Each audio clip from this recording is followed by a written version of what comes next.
सवाल जो इन्होंने भगवान राम की जीवन प्रणाली के ऊपर एक प्रदर्शनी लगाई है उसके बारे में बहुत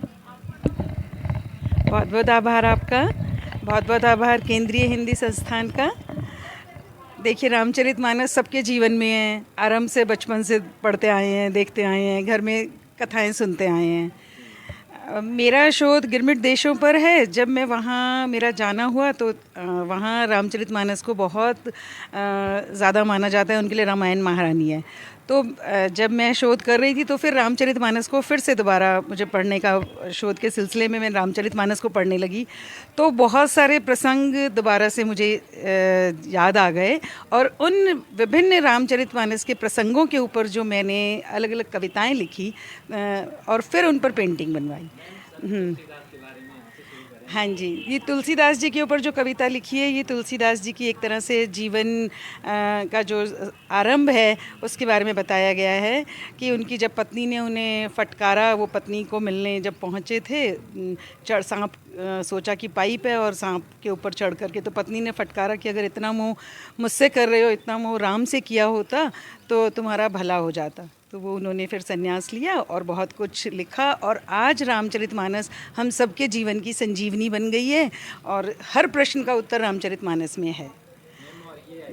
जब मैंने अहिल्या के बारे में दोबारा पढ़ा, बचपन में पढ़ा हुआ था, जब दोबारा पढ़ा तो मुझे बहुत जो चीज़ें ना, बहुत चीज़ें उद्वेलित कर गई। छल किया था इंद्र ने, बनाया छद्मवेश और अहिल्या की असमत लूटी। उनके पति ने अहिल्या को श्राप दिया, जा तू पत्थर जैसी हो जा। मैंने इसको ऐसे जोड़ा कि जैसे हम कई बार पति बहुत कोई चरित्रवान महिला है और उसके सतीत्व पर वो इल्ज़ाम लगा देता है झूठा, तो वो औरत पत्थर जैसी हो जाती है। पत्थर ना भी हो तो पत्थर जैसी हो जाती है कि हाँ, कि वे जिस पति को मैं अपना सब घर बार छोड़कर जिसके पास आई थी और उसने मुझे मेरे चरित्र पर इतना घिनौना इल्ज़ाम लगा दिया जिसमें मेरा कोई दोष नहीं था। तो मेरा ये मानना था कि अहिल्या पत्थर हुई थी, नहीं पता, पत्थर जैसी ज़रूर हो गई थी। तो मैंने ये जो कविता लिखी थी, ये भाव मेरे मन में आया था। और जब राम भगवान जब वहाँ आते हैं और राम भगवान जब अहिल्या को छूते हैं तो अहिल्या का जो दिल है वो मोम जैसा हो जाता है। तो कहते हैं ना कि प्रेम जो है वो स्त्री को मोम जैसा बना देता है, तो वो वापस अपने स्वरूप में आ गई थी। तो जो अंतिम जो पंक्ति है, राम ने जग को सिखाया नारी के प्रेम को जीतना है, तो जीतो प्रेम और स्नेह से, ताकत और सत्ता से नहीं। यहाँ बहुत बार ये जब छोटे थे हम तो मेरी दादी या माँ कहती थी कि सीता नाम नहीं रखते हैं क्योंकि सीता जी बहुत दुख पाई थी। तो तब शायद इतनी बातें गहनता से नहीं समझ आती थी, लेकिन जब जैसे जैसे रामचरितमानस को पढ़ा तो मेरा राम को लेकर परसेप्शन कुछ और है।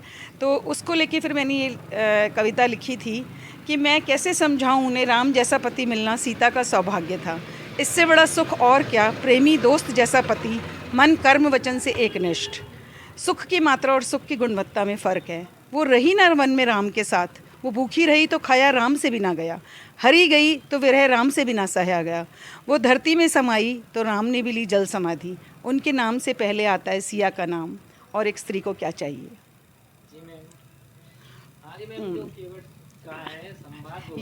वो वहाँ यहाँ थोड़ा मैंने जाति प्रथा को, कि राम जी के लिए, राम जी जाति पाति से बहुत ऊपर थे। और आज हम जो इतना ज़्यादा जातिवाद को लेकर के जो इतना प्रपंच जो हो रहा है, तो उसी को संदेश देने के लिए मैंने लिखा था कि अगर हम राम को मानते हैं ना, राम को मानते हैं तो राम सिया जब लक्ष्मण जी के साथ गंगा के घाट पर पहुँचे तो निषाद राज जो थे उन्होंने कहानी सुनी कि अहिल्या पत्थर की थी और उन्होंने, राम जी ने उसको छुआ तो वो तो इंसान बन गई। तो निषाद ने कहा मेरी तो नाव लकड़ी की है और आपने अगर छू दिया तो ये तो पता नहीं इसका क्या हो जाएगा पत्थर। तो उन्होंने कहा मैं आपके चरण धोऊंगा। तो ये एक बहाना भी हो सकता है कि राम के चरण पखारने थे उन्हें। तो जब उन्होंने चरण पखारे तो राम देखने लगे कि इसको पार, जब नाव से पार उतारा कि क्या पार उतराई दें।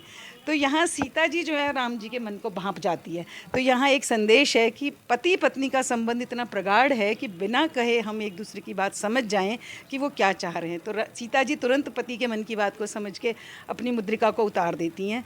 तो केवट कहते हैं कि आप मुझे कुछ मत दीजिए, मैंने आपको इस बार पार उतारा है, जब मैं मरने लगूँ तो आप मुझे भवसागर से पार उतारें। ये संदेश है। हाँ जी, यहाँ जो आज का जो वर्तमान काल में जो हो रहा है कि जो एक भाई भाई के हक को मार रहा है।